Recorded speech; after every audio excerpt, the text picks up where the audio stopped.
Welcome back. Now in this lecture we're going to write a find book function, and what find book function is going to do is going to take all the books and an ID as a parameter, and then if it finds that book, then it returns it, and if it is not found, it returns nothing. It should return the index of the book, remember, and not the book itself. Now write that yourself. It's an easy function, and if you have any problem, just come back and I'm going to show it to you in a moment. So I hope that you have written the function yourself. If you have not, pause the video, pause the lecture, and do it yourself. Now I'm going to show you how to do it myself. Now you write the find book function with the find book name, of course. You give it all the books and you give it the ID. These are parameters, again, I'm repeating.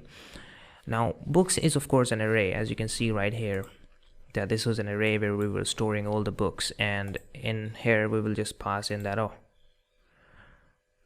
give me all the books that you have actually stored, and when you give me that, I'm gonna go into them and find the index.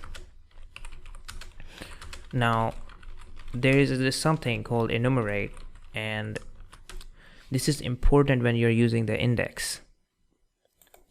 So if I want to find an index for something in a loop, I'm going over an array of some things, then I'm gonna have to enumerate them in order to use the index.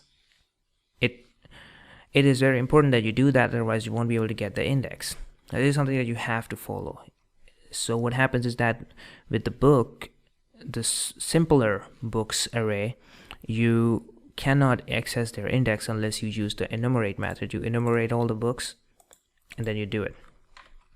Now I have all the books, and you sent me an ID. You said, okay, well, I have an ID of 1 that I'm looking for. If you have that ID, then you return that book, but you return the index of that book. And if that's not the case, well, we just return none. And remember that I do it outside this for loop, because doing so is very important, because I can do it here too, right? If that is not the case, then I found it, but then, for example, the first thing in the list didn't have it, second list, so I'm going through all of the books and then I'm finding it. For example, it could be the last one that has the same ID, and then I return the index of that book. If I found nothing, I come outside and I return none. You know that when we return something, the function terminates and the function just returns a value. It has found the solution. Now let's use the find books method, and even though we're not going to use it in our main application, as you can see there is no find books method here. There's a show book method, but we're not focusing on that yet. We're focusing on this, the fourth method, and for that we have to create this method. And let's see how that works. Let's say we go for elif, and we say option is 4, and we just find the book, right?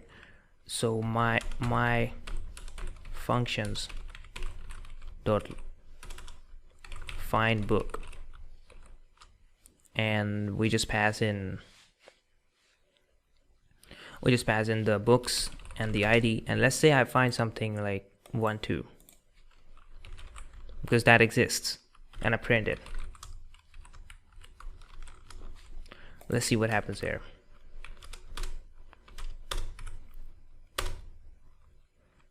First I have to load all the books, and then I can see that 0 is the index, and 0 is indeed the index of the book that I'm looking for. So it means that this function works. You can probably check it by just putting this index into the books and you will find it, but that's not important. Now let me put something that doesn't exist. It should give me none.